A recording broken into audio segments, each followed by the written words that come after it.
Hi, Hardline audience. A warm welcome to the Q&A for the deep ones. I have with me the director Chad, Richard, who composed all the music in the film, and Robert and Silvia, two of the actors. So where are you calling from today? We're all from Los Angeles. From Los Angeles, that's far away. So we are very honored to have the world premiere of your film at our festival. And it's such a fun to watch film because it feels like these old Lovecraft movies that we all have seen and liked, and it's not really like it's made that it plays in the past, but it kind of feels like that. It has this retro style. Was this something that you always intended, or something that just happened during production, Chad? I guess it sort of just happened naturally. Just the films I love, and that kind of, comes out organically. Things that inspire me, and, that kind of just happened on its own in a way. The DP and I, we wanted to get kind of a Rosemary's Baby feel. So we used mostly 18 millimeter and 25 millimeter lenses to kind of give it a consistency, the same way Polanski used on Rosemary's Baby. So that was kind of going in that direction and using, Zeiss super speed lenses from, they're retro lenses, I guess. They're from the same period as that shot The Shining. So they're from like the 80s. And maybe that helped give it a certain look and a feel of the retro film. So a bonus for what we were kind of going for. But a lot of it just kind of not specifically going for that, but it just kind of happened naturally with just, the choice of lenses and the choice of, the angles and stuff like that from the stuff that have inspired myself and the DP, and it kind of just happened the way it happened, luckily. It turned out beautifully. And it worked. And what I was also wondering is, did you always wanted to make a Lovecraft-inspired movie, or how did this come about? Yes. It's always hard to find something that works for it, and still kind of a scary territory to get into, because you don't want to, his work is amazing and you don't want to fuck it up. So that was always That a button word.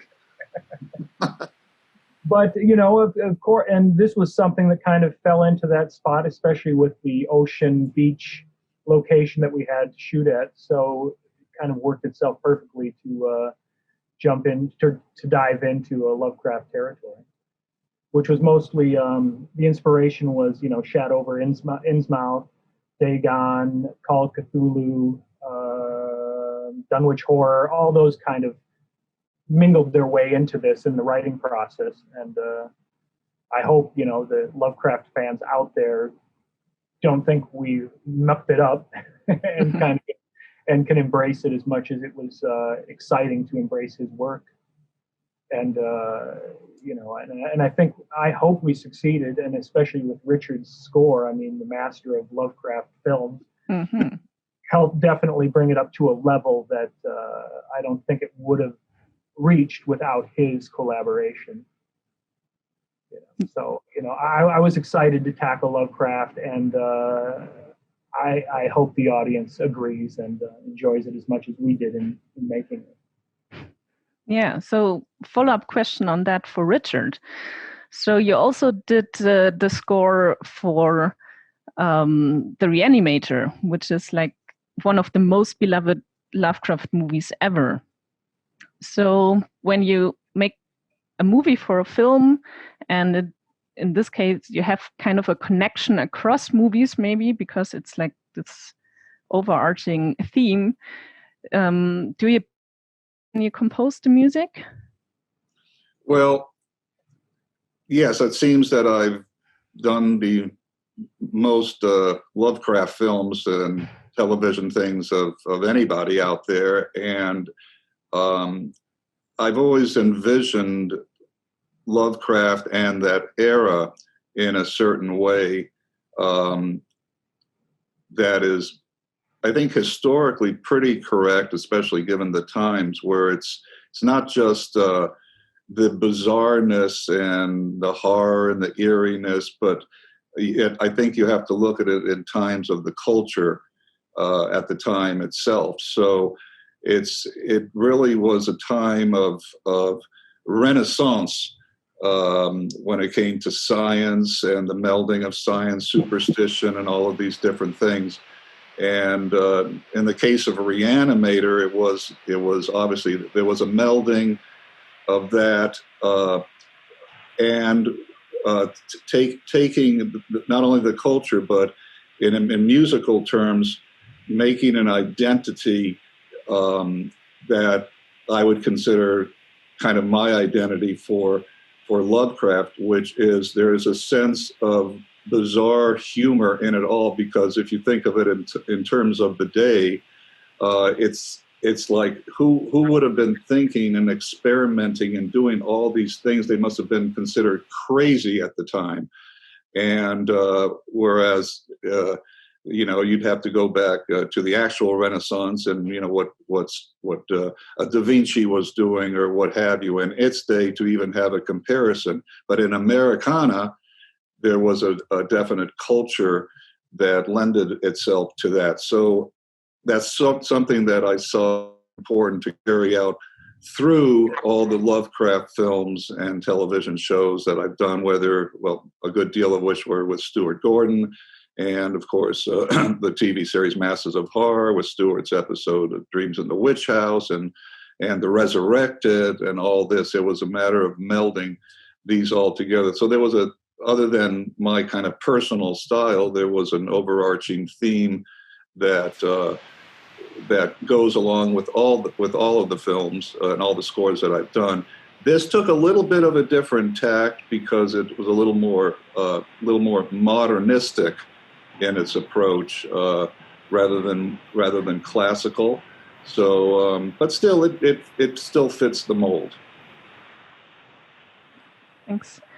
Robert and Silvia. Yeah. So you're both a couple in real life and also in this film. They're married, actually. Yeah. So does it make it easier to play if you are a couple in real life, or does it sometimes also make things harder? Can I answer that? Yeah, you could answer. One thing. This is Silvia Spross. Yeah, she knows that. No, we never mentioned your last name. To your question, sometimes it makes it harder to work together, and not necessarily because we played a couple. I'm sure that made it easier, but just in general, sometimes it might make it a little bit harder to work together, just because we know each other so well that we might get a little bit in a friction on set, and maybe not called for at times, but and there's our cat. But overall, I mean, I do like working with him a lot. So, not sure if I answered the question. Yeah, thanks. When I looked up information about this film and above, I saw that all of you were also involved in Chad's last film, which was called Exorcism at 60,000 Feet. So I got the impression that you're kind of a little film family. Is that correct? Yeah. This is Robert, this is Silvia, and I have worked on fourth film or fifth film. I think we worked on 5 films together. Fifth one. And then this is Richard's second film, and hopefully we'll all do more after this. But yeah, it's a family. It's a great experience working with people you know and trust, and just have a good time doing it. Okay, so what I also like very much about this film is that you have these handmade special effects and makeup things. So could you maybe tell us a little bit about that?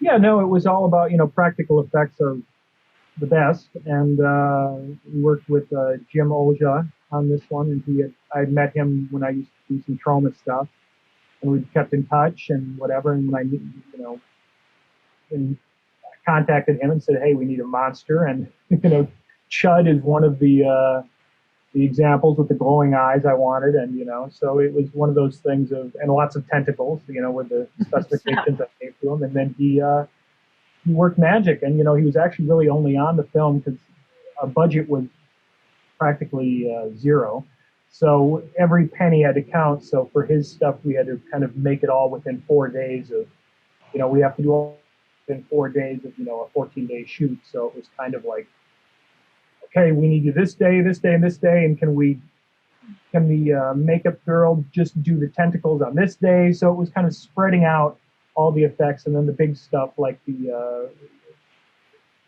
rape scene or whatever it would be, where we need the monster and in the suit and everything. So those were just like big, 15-page days that he was there, and we, had to cram it all into one, night, which was hair-raising and fun and whatever. But it was amazing that in that short of time, when you get people who really know what they're doing, that's really when the pressure counts, where you have to, really, okay, we've got to get this shot and get it off right, because we only have, 1 or 2 takes to make the effect work. And he did an amazing job. And, the DP Jeff did a great job. And any of the visual effects that he did to touch up the practical effects kind of pulled it off seamlessly, where it's not like, oh, that's a CGI shot there, or you're kind of immersed in the film enough to not be pulled out of it by some goofy CGI monster or effect that doesn't quite pull it off, whereas the practical effects and the CG effects married perfectly, where you're immersed in the film no matter what. And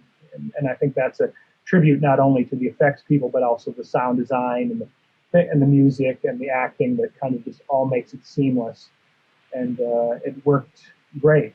I hate a movie where it's just all CG, or even in Lovecraft Country where they've got poor CG, but the acting's good and the writing's good. It's something that everything should be hitting on all cylinders. Otherwise, you're pulled out of the movie and you're left, well, I like this, but the CG ruined it, or the effects ruined it, or the music ruined it. It's kind of melding everything together to make it kind of work seamlessly. And I think, for the budget we had and, the time constraint, I think it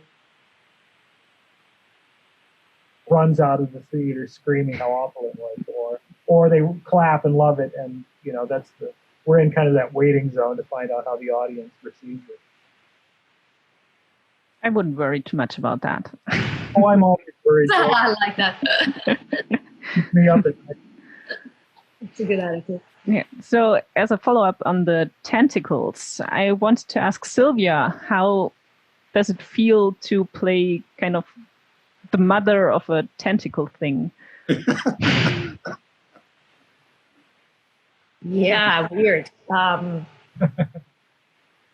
mean, I have to say that the moment that actually is not my belly, but we can see the tentacles moving inside of the belly. Mm-hmm. That's one of my favorite special effects. Being the mother of that, I think being pregnant feels like having an alien inside of you anyway. So I don't know if it's that much different. The one I wanted to add on with Chad, talking about the special effects, some of them were kind of brutal because can I talk about the movie, the special effects? Sure. The one with the glowing eyes, they had to close my eyes. And I literally was blinded for, I don't know, like 2 hours. And then they put those other lights on top of my eyes and built other eyes on top of that and painted them. And that was probably the hardest 2 hours on set, because you're so sensitive and vulnerable and exposed to whoever guides you through it. And then having the tentacles come out of you,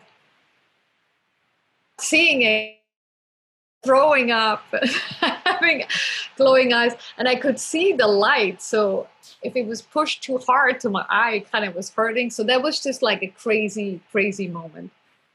So I probably didn't, again, not answer your question. Sorry. No, that was a perfect answer.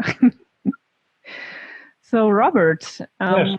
you have a very impressive CV on IMDb. I think it's like 280 entries in there. And you were part of really big productions with big names in parts of the actors. And then you also did a lot of these smaller independent productions. So what is more fun to do, and how do you decide what you want to do? Every time I work, I put myself into it. So whether it's a huge production or an independent film, I get a lot of enjoyment out of the work. So it's not the budget, it's not the size of the budget. It's just the people I'm working with and the material I'm working with that give me a satisfaction and an enjoyment to do the craft and to do the work. And I've worked with Chad now. I think we've worked on 3 films together. And I always find to be a very creative, fulfilling process for me. Chad is a wonderful artist, creator, filmmaker, very open to Hardworking. He's open to your creative input. So it's a collaborative effort. It's a wonderful space that he creates for us to play in. So I hope that answered the question. What do you prefer, small production? Oh, so again, it's not. So it's not. The preference is not smaller, bigger. Because like I said, I enjoy doing both. As long as I'm working with people that give me the space and the material to work with. Let me pick up on that for a second, because I think Robert is picking up on something so important.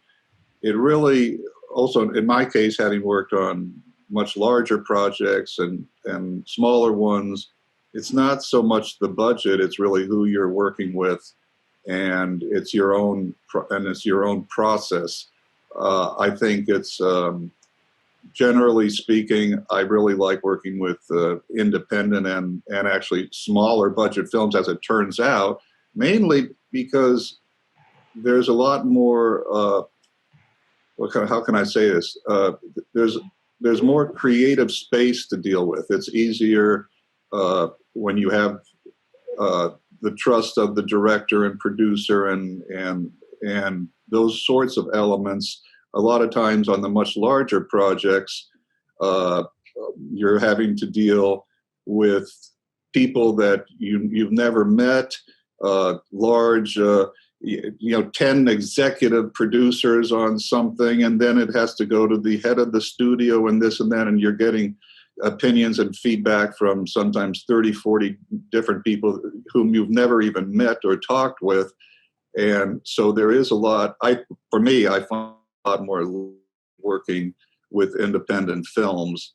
But the process itself, as far as when it comes to us and what we do, and I've said this many times, I personally, I have to fall in love with what I'm doing with the particular project. Otherwise, I just can't function. It's got to be there for me. That's my process. I treat everything as if it's the most important thing that I can possibly do. That's how I will get through things, and that's a process. And I'm sure Robert and Silvia and Chad, they have their own processes, but I don't see any of us on the creative end doing these things unless on a certain level we buy into it and love what we do. Yeah. Amen. So I'm afraid time flies and we're already out of time for this Q&A, but Chad, do you maybe have any final words for the audience? Oh, that's a tough one. Well, just that I hope they enjoy it as much as we did making it. I mean, it's one of those things where you write a script and everything's open and no one's touching it, and you send it to actors and they like it or then they get onto it. The crew likes it. Everyone works so hard to make something, good, bad, or indifferent. Everyone should give 100%. And on this, I believe we did. And going back to the other thing of budget not really matter, because the great thing about making a low budget or whatever, the ingenuity you have to come up with to come over hurdles of money are great and make you kind of come up with things you probably never would have thought of if you had $1 billion or whatever you had for a budget, because it's just like, hey, I want that, here's the money to do that. Well, I wanted this, but we don't have the money to do that. So you think outside the box, come up with more things on the creative end, and the same thing with the score and the performance and the whatever, and you make something that is wholly original, even in my own mind, which wasn't necessarily on the page, but because of lack of budget or lack of time, you came up with something different and something that I'm very proud of. And I really hope the audience gets it and likes it and, talks about it. That's the whole point of, making films and making art, is that it gets out there and people are able to see it, love it, hate it, or whatever. They're at least, it's in their head and they're talking about it. And I hope that this does that. And I really appreciate your festival championing it and giving it a venue for people to see it. That really means a lot to me. And festivals have been, my whole career have been what got me to where I am, by the, people seeing it, reviews that are positive, leading to other things. And it's just a great experience that every filmmaker should embrace film festivals like yours and be there for you. And that's why, we've assembled the team to your beck and call. Any interviews you want, anything you need, we're there for you. Okay, thank you all. And maybe the really final words from Silvia, because I know you can speak German. Would you like to say something in German to our audience? Ja, ich hoffe, euch gefällt der Film und ganz liebe Grüße von Los Angeles. Okay, thank you and goodbye. I'm going to say something. Wait, it's not over yet. I know. I just want to say something. Thank you very much for having us on your show, and the chance to talk about the deep ones, which I think is a film that I think the audience is really going to enjoy watching. For sure. Thank you. Thank you. Thank you. Thank you so much. Dankeschön. Dankeschön. Auf Wiedersehen.